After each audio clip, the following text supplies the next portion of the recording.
কষ্ট কখনো কখনো এমনভাবে আসে যখন চোখ বন্ধ হয়ে যায়, কান বধির হয়ে যায়, কণ্ঠ বোবা হয়ে যায়, বুদ্ধি নির্বোধ হয়ে যায়, শরীর পঙ্গু হয়ে যায়। দিশেহারা জীবনে সব পরিকল্পনা ছারখার হয়ে যায়। তারপরও মানুষকে বেঁচে থাকতে হয়। জীবনের অদৃশ্য প্রয়োজনে আমি জানি না কী সে প্রয়োজন। জীবনের কোথায় যেন কিসের একটা অদৃশ্য টান। আমার অনুপস্থিতিতে সব চলবে যথারীতি, তারপরেও মনে হয় আমি যেন সব সমস্যা সমাধানের একমাত্র ভরসা। মনে হয় আমি ছাড়া সমস্যা সমাধানের আর কেউ নাই, আমাকে ছাড়া অসম্ভব। এই মনে করেই বলতে বলতে হয়তো হাজার যন্ত্রণা সয়ে বেঁচে থাকা। জীবনের অত্যাশিত বাস্তবতা যে কঠিন তা বোধহয় মানুষ মাত্রই বোঝেন। আপনার মা আপনার এতই প্রিয় যে এক মুহূর্তে চোখের আড়াল করেনি, কিন্তু এতদিনে হয়তো দেখা গেল আপনার কোলে শুয়ে আপনার মা পৃথিবী থেকে বিদায় নিল। আপনি কি তা ভুলেও কোনো দিন প্রত্যাশা করেছিলেন? তারপরেও কিন্তু স্বাভাবিকভাবে বেঁচে আছেন। থাকতে হবে, থাকতে হয়। এটাই হচ্ছে জীবন ও বাস্তবতা। কেউ আপনাকে সুযোগ করে দেবে না, নিজের যোগ্যতা দিয়েই জায়গা করে নিতে হবে। কাজেই যোগ্যতা অর্জন করেই নিজের গ্রহণযোগ্যতা বাড়াতে হবে। পৃথিবীতে এমন মানুষ খুব কমই আছে যে অন্যের সাফল্য বা যোগ্য ব্যক্তির উপর ঈর্ষান্বিত হয় না।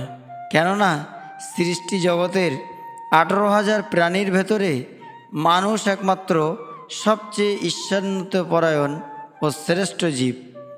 এটা মানুষের সহজাত প্রবৃত্তি। এমনও ব্যক্তি আছে যাকে দেখে মনে হয় সে যেন আপনার জন্য জান প্রাণ দিয়ে দিচ্ছে বা আপনার মঙ্গল কামনা করে, কিন্তু বাস্তবতার গভীরে গেলে দেখা যায় সে আপনার জন্য কিছুই করবে না। এবং যখন দেখা যায় তার স্বার্থে কোনো রকম আঘাত আসে, তখনই বোঝা যায় জান প্রাণ দেওয়া মানুষটির আসল রূপ। সুতরাং নিজের পথ নিজেকে তৈরি করে নিতে হবে, কেউ আপনার পথ তৈরি করে দেবে না। নিজের উপর ভরসা রেখে পথ চলা উচিত। কেননা অনেক সময় দেখা যায় নিজের ছায়াও বিপদে পাশে থাকে না। আসলে পৃথিবীটা হলো অনেক কিছু শেখার বিচরণ ক্ষেত্র, যার জন্ম থেকেই কঠিন পরিস্থিতির সাথে মোকাবেলা করে জীবনের প্রতিটি পদক্ষেপে নানা পরীক্ষার সম্মুখীন হতে হয়েছে এবং জীবন নামক যুদ্ধক্ষেত্রে বুদ্ধিমত্তার পরিচয় দিয়ে এসেছে। তারাই জীবনে সত্যিকারের সার্থকতা খুঁজে পেয়েছেন।